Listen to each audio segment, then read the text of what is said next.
In the Starfall exploration project, what you're asked to do is create multiple motion tweens where you animate multiple properties for each of the objects in each of those tweens.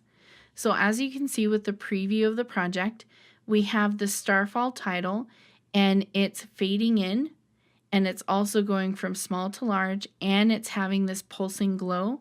In addition, we have at least 5 different stars. They can look very similar or they can look drastically different, as you can see with this example. And they move down at different paces, they're staggered animation, and some of them change their color tint, some of them twirl, some of them go big to small, and they're all doing different property changes. So make sure you read the check brick thoroughly, that you go through these directions thoroughly. But in this particular Animate example, I will show you what the finished project looks like. So if I open this up, notice again that I put my last name, you should put your last name, and then I put EP Starfall. So you can just put your last name Starfall or EP or Exploration Project, but just make sure that we have keywords related to the project and your last name. So when this is opened in Adobe Animate CC, basically what we have here is each object has its own layer. So the title has its own layer. If I lock it and turn off the visibility of all the others, you can see that it has a motion tween because it's blue.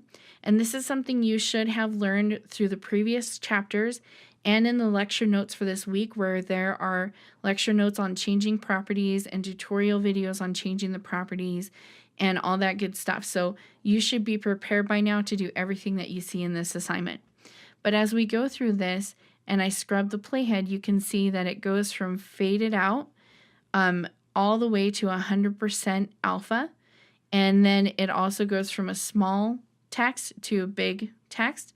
And then as we can see here, you can see that glow behind it kind of go away and come back, so it's pulsing as it animates through there.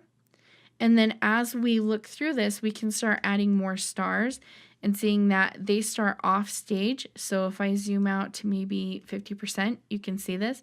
So this star starts off stage, and as it moves down, it's slowly rotating. And there's one property change. It also gets slightly bigger.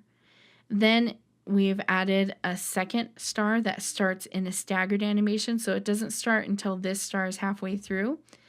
And then as you can see, it's going to rotate and it's kind of wiggling down, and it's got that color tint change, so it goes from orange to pink, and it also has that glow in the back. Then we can turn this one on, and this one starts way back here, and again this one's going to get big and get small and get big and get small. And it also has not a color tint change, but it has a saturation change, I believe. If we unlock that particular layer, we can click on our object. And as you can see, the motion path is a little bit of a wave instead of straight down. And if we click on that object, let's see, we've got the brightness. So it's changing the brightness of that particular blue. So it gets brighter, darker, brighter, darker. So anyway, that's basically what we did for all the 5 stars that are in here. You could have more stars. You could use a different shape. You could have, instead this word could say pinball, and you could have different circles or balls bouncing around and changing their properties. So whatever you want to do in terms of this design, the goal is for me to see that you can do multiple property changes with this particular assignment. So make sure you read the directions carefully, thoroughly, and all I need when you publish this is the Flash file and the HTML file.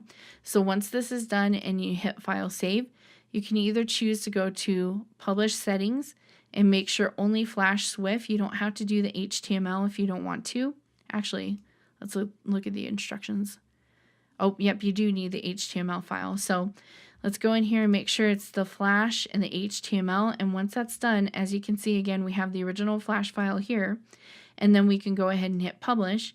And Adobe Animate is going to make the Flash file, the HTML, and the Swift file. So all 3 of those are the ones that you need to compress into a folder and send to me.